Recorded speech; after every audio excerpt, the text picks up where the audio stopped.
Today's top stories at NBR. Sky TV coffers swell by more than 200%. Reserve Bank Governor acknowledges challenge in responding to rising inflation. We've got the latest results, and there's more coming right up.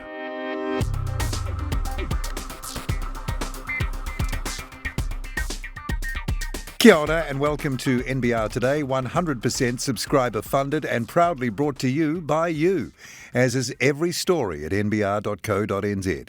It's Thursday, February 24th. I'm Paul Brennan. Thanks again for joining us.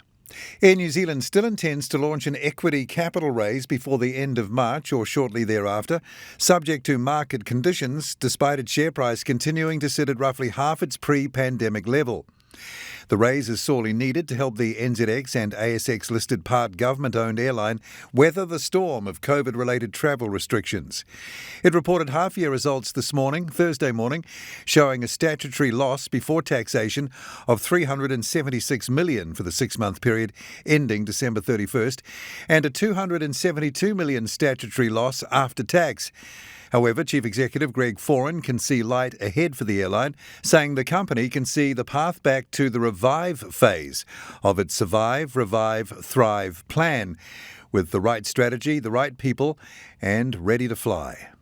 Sky TV's coffers have swelled by more than 200% since the same time last year, but the company is delaying a capital return to shareholders until the full year, prompting some to ask whether a buying spree is on the cards.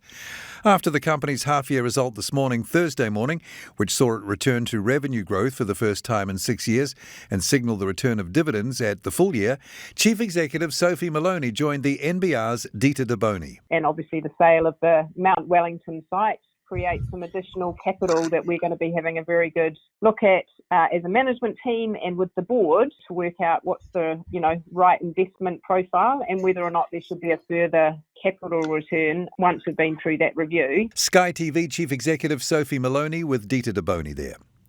The appointment of 3 new directors to the board of Auckland-based tech investor Punakaiki Fund is a precursor to an eventual listing on the NZX, fund manager Lance Wiggs has said.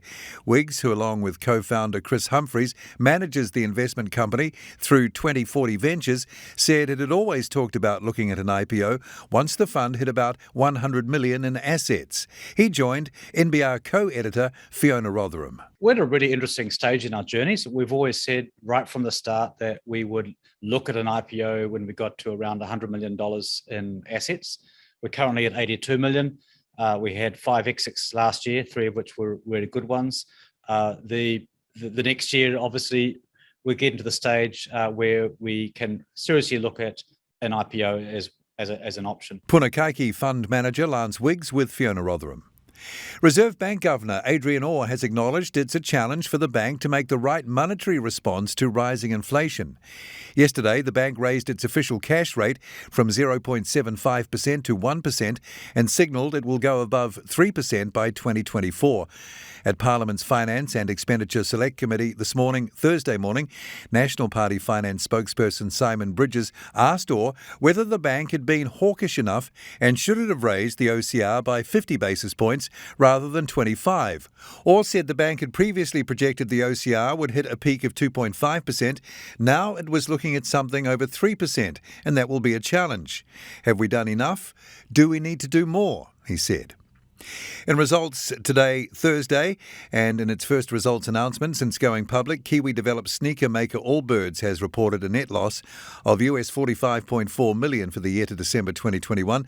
This compares with a net loss of US $25.9 million in 2020.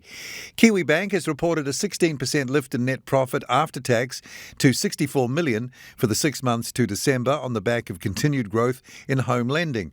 Auckland Airport is guiding an underlying after-tax loss of between $25 million and $50 million for the full 2022 financial year after posting a half-year loss of $11.5 million this morning, Thursday morning. Underlying profit at NZX-listed aged care provider Somerset rose 44% in the year ended December 31st. Comvita reported record half-year earnings today, Thursday, giving investors more confidence that its 2021 full-year results marked a turning point for the NZX-listed honey company that has been sustained. And in its full year results ending December 31st, 2021, this morning, Thursday morning, Scales Chair Tim Goodacre said its diversified agribusiness strategy had underpinned record revenue of $514.6 million, up 9% on the previous year. The full details of those stories and more are at nbr.co.nz right now. Tomorrow at NBR, in his Hunter's Corner column, Tim Hunter says the Kiwi Bank solution is staring us in the face, while Rachel Smalley, in her weekly column, sheds a tear for Queenstown, which she describes as our canary in the coal mine. I'm Paul Brennan. Join me again from around lunchtime tomorrow for the morning's NBR trending stories. Then again from 5:30 tomorrow and through the weekend for another NBR This Week.